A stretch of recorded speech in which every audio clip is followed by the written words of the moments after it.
This is Omnibus Roundtable Television Show, and tonight we're doing a podcast. This is Wanda Carter, your host, talking with the tax doctor, Mr. Anthony Travis. Welcome to the show, Anthony. Well, thank you for having me.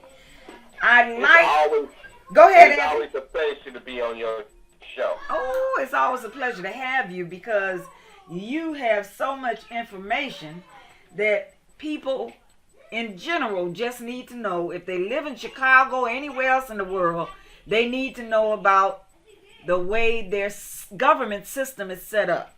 And so tonight, And throughout the whole United States, wow, we need a major shakeup. all right, let's talk about that shakeup. What's that shakeup look like? Well, we need to, first of all, we need to get the schools off the property tax system throughout this country. Okay. That would cut property taxes big time. We need to shift that burden away from homeowners. And what folks have to understand is that we have used property taxes and property to fund education for over 200 years, Wow. starting back in 1819 when my office was created by the first General Assembly of the state of Illinois, who then received a land grant from the United States Congress. And with the land grant is how they started to fund education in our state. Oh, wow. With the land And grant. that system is outdated. It's outdated? Outdated. You only have about 5 communities in the state of Illinois who like this system. Wow. Okay. And And why is that? Why do those 5 communities like it? because they got money. Oh, that's why. It's all about money. Schaumburg, Naperville, Hinsdale, up north, those New Trier, all those type of wealthy communities like this system. Ain't that nothing? Yeah, well, Because those are wealthy they have- communities. They have the income to let their property taxes go for $30,000-$40,000. Oh, wow. Mm. And your rural communities, like in southern Illinois, where you have a lot of your poor whites live at, their school district is just as bad off as the urban communities who don't have a solid tax base. And what folks need to understand, in America, Okay. we have let these states be solely responsible for really funding education, Uh-huh. and we need to move away from that process where it should be a country who helps finance education, because we're now having to compete with the rest of the world. Oh. And most of these other countries, they take care of educating their people. Okay. Give me an example what you mean by that. Well, you take the United Kingdom, Okay. that country pay for the education of their children. Oh. Okay? In the United States, it's broken down to the states is responsible for educating of our children, and then the federal government only give her like 15 to 20%, if that much. Wow. That's it? And see, you can't expect for these states to do what a country does when you're trying to compete with these other countries. Okay. So that's why it's important that the federal government step in and help fund education. Okay. All right. And they're doing it. Other federal governments are doing it in other places, just not in the U.S. Absolutely. So these other places, like, what does China do? Do we know? Well, I think China fund their education too. The Okay. state, the government. Okay. Okay. So we need to And you make. know, all this stuff is on the internet too.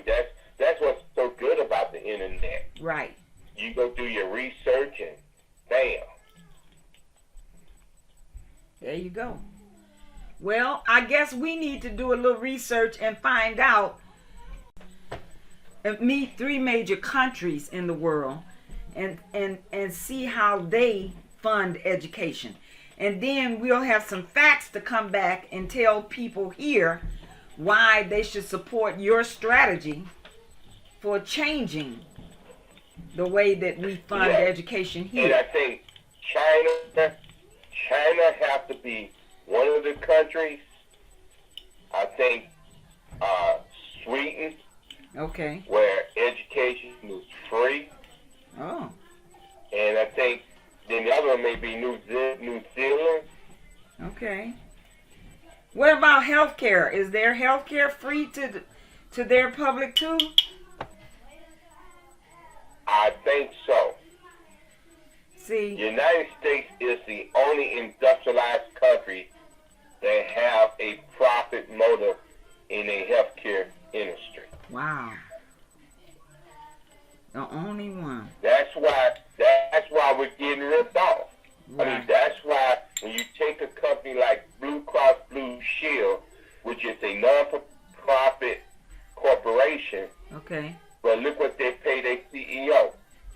Okay. $30-40 million. Wow. How When they're turning the ground, they're going up on the rates. Interesting. That is really interesting. Okay. So how would we start this change to rectify the way that we are funding the school system? What needs to take place? What needs to take place is what I call the D22 plan to cut property taxes by the tax dollars. Okay. Wow. What's it called? The E22? The 2022 plan to cut property taxes Okay. by the tax dollars. Okay. Follow them, follow the money from A to Z. Okay. Okay. All right. So if we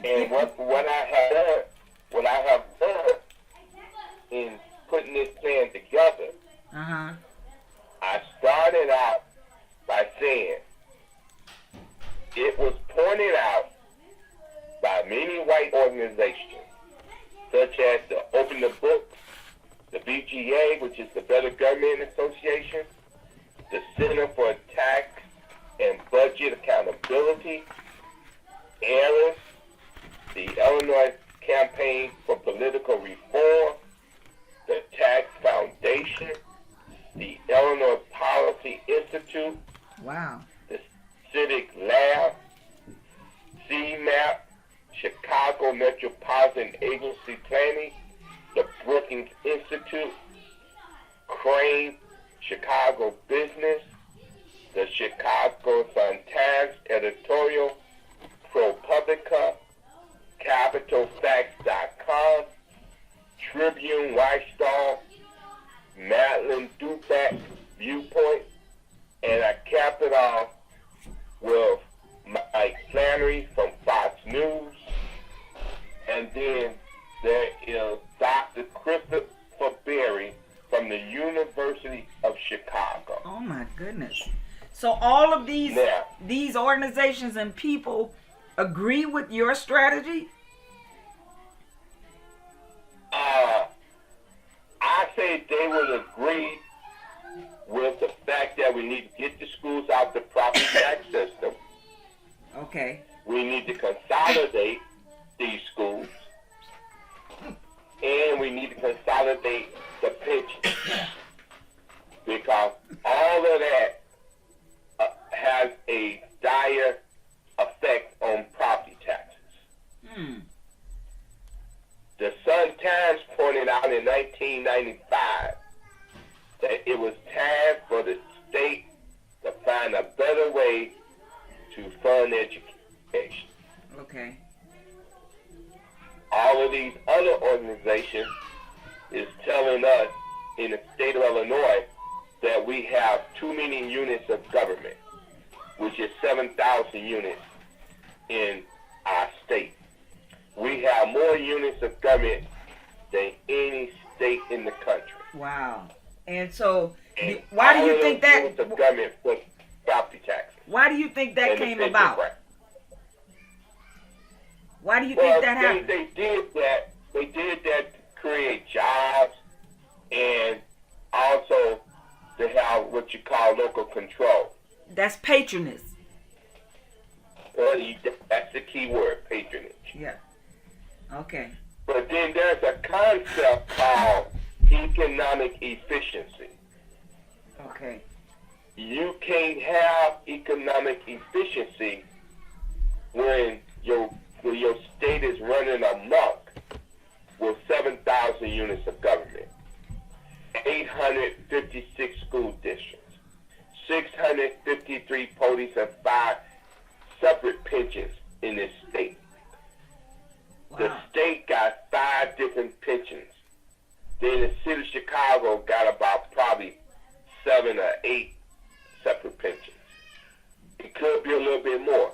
But the bottom line is, if you are a government worker, we ought to have one statewide pension Okay. for all government workers and put an end to what they call double and triple dipping. Oh, I'm sure.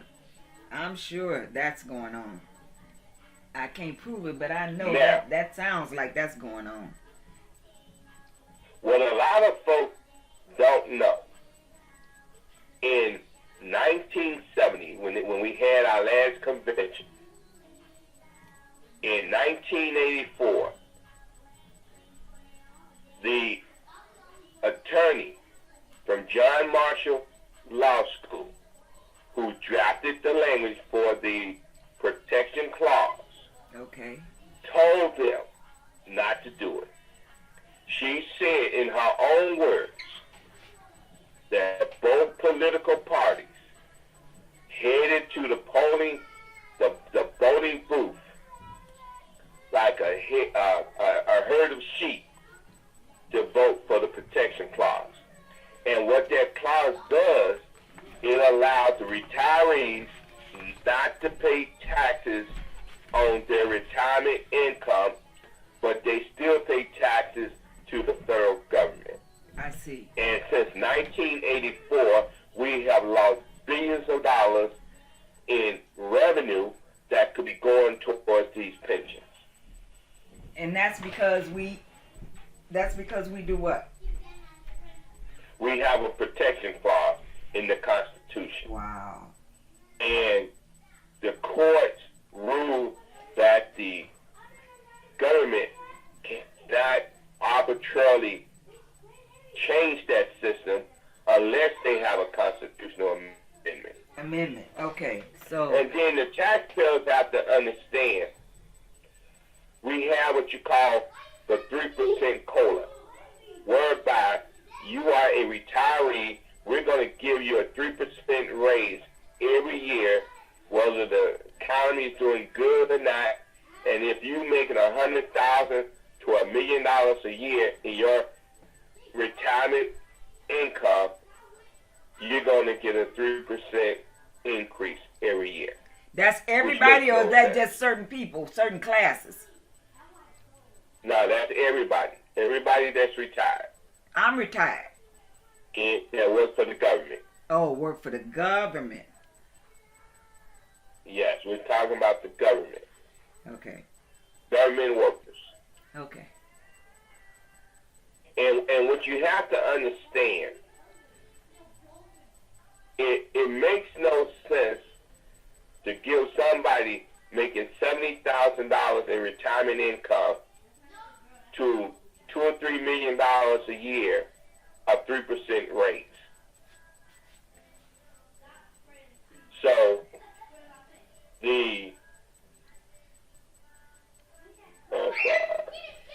So somebody making 70,000,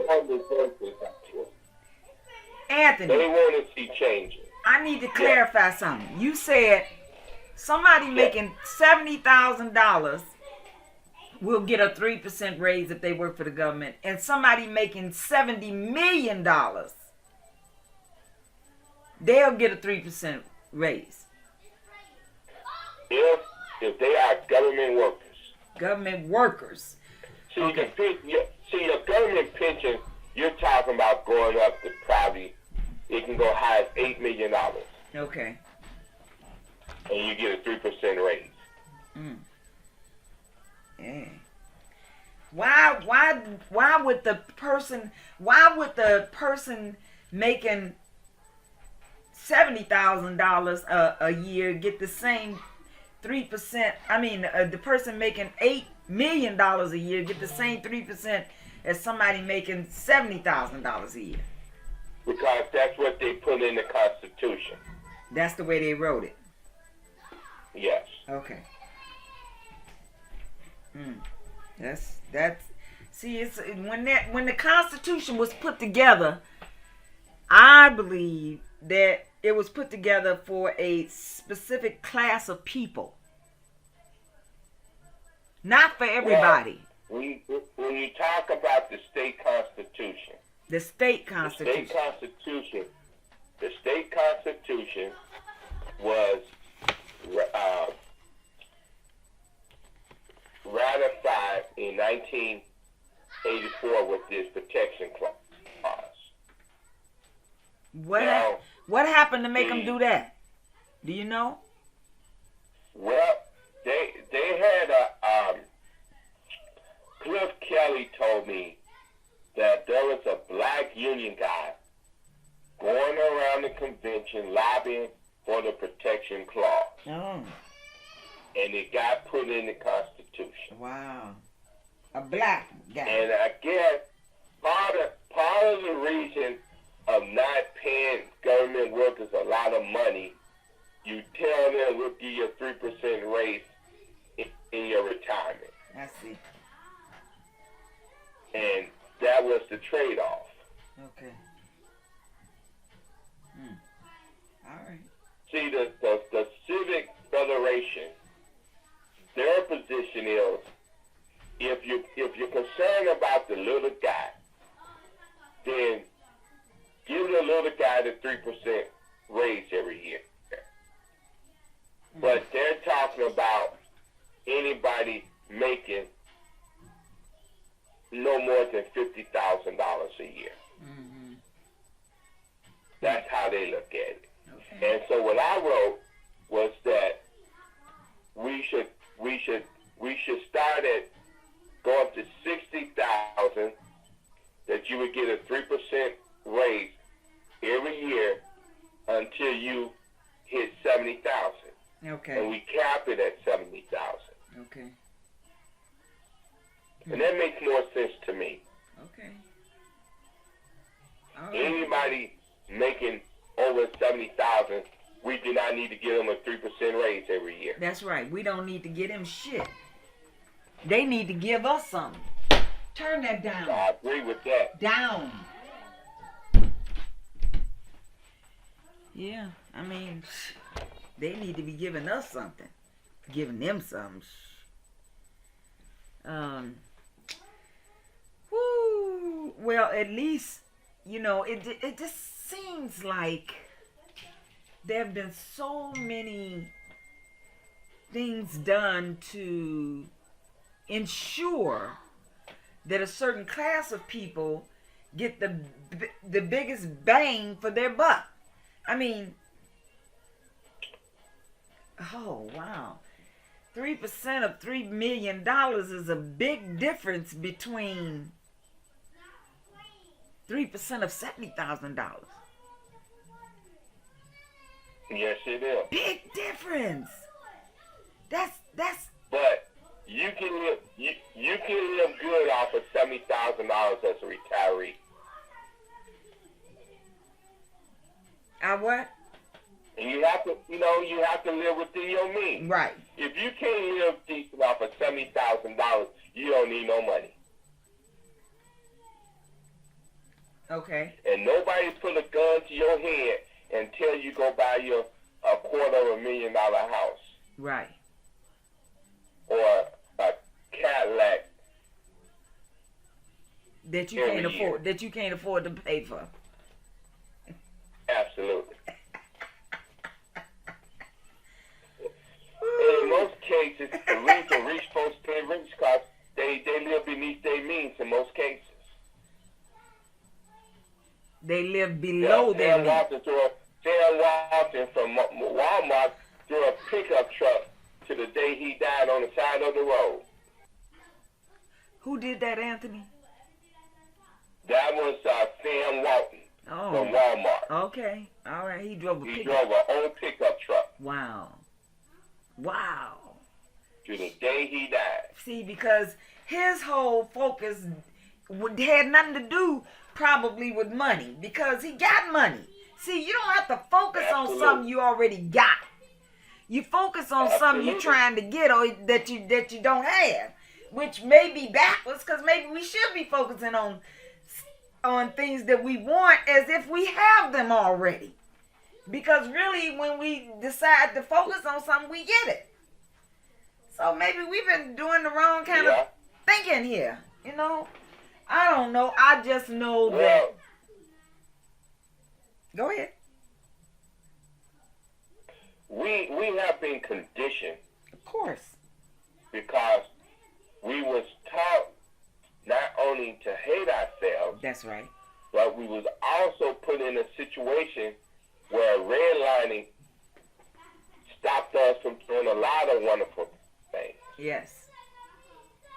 And so now that we have a chance to, as they say, eat up the forbidden fruit, that's what we do now. And so we think that we have arrived when we can go out and buy a Jaguar, a BMW, a Porsche.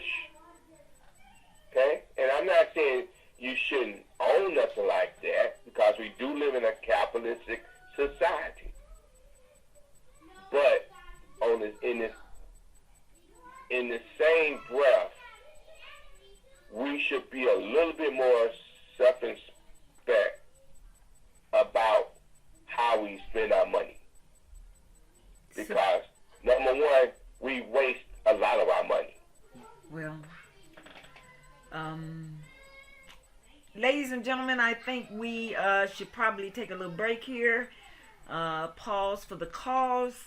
You've been listening to Mr. Anthony Travis, the tax doctor, and Wanda Carter, and we've been talking about life in the USA, and how we spend our money, and how money has been, or how opportunities have been restricted for us, and that how we have to learn how to get around that and change some of this stuff. The things that we can change, we need to change.